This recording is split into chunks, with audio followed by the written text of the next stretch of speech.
In this story, the kingdom of Valoria stood at the edge of ruin. Princess Lysara had always known she was different, while her elder siblings, Prince Kael and Princess Seraphine, trained in statecraft and war. She wandered the royal archives, seeking forgotten knowledge.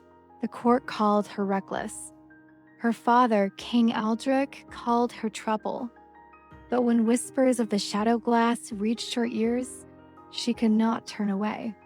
Hidden deep within the royal vaults, the mirror was said to show the future, but at a terrible cost. Every vision stolen a memory.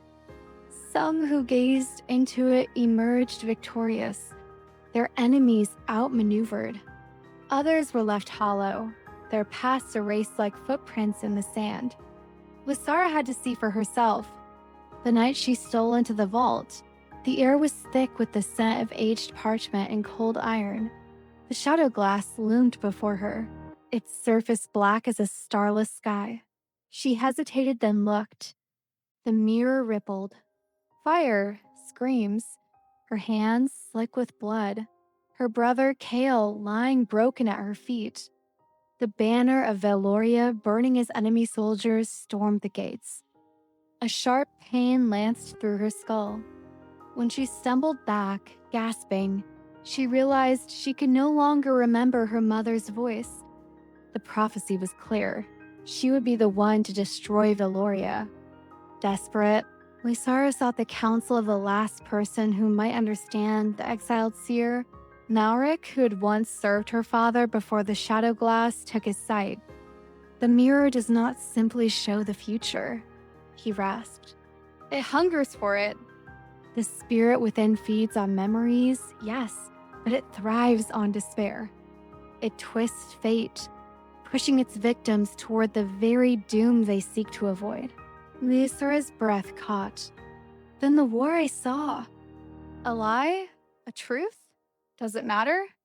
Malric's milky eyes seemed to pierce her soul.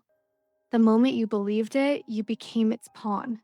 Enemy forces gathered at the border. Her father, convinced of her treachery, ordered her confinement. Kael, ever loyal, stood between her and the guards, but the doubt in his eyes cut deeper than any blade. Lysara fled, the Shadowglass clutched in her arms. In the ruins of an ancient temple, she faced the mirror one last time. The spirit's voice slithered into her mind, smooth as poisoned honey. Break me and you blind yourself to salvation. Trust me and I will show you how to win. Her fingers trembled.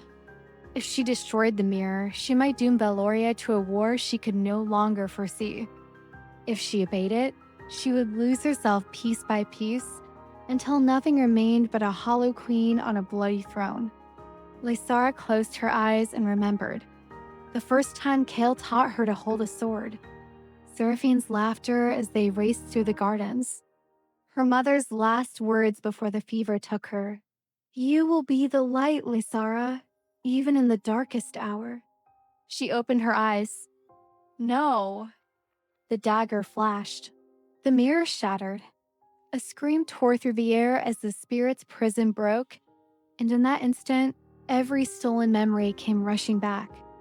Word came, but not as the mirror had foretold.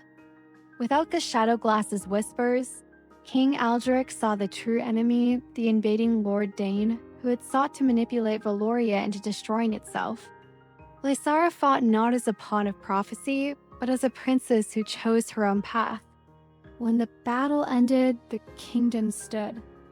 And as the first dawn broke over a scarred but unbroken land, Lysara knew. Some futures are not meant to be seen. Some choices must be made in the dark. For the greatest strength is not in knowing what will come, but in deciding who you will be when it does. And that concludes my story.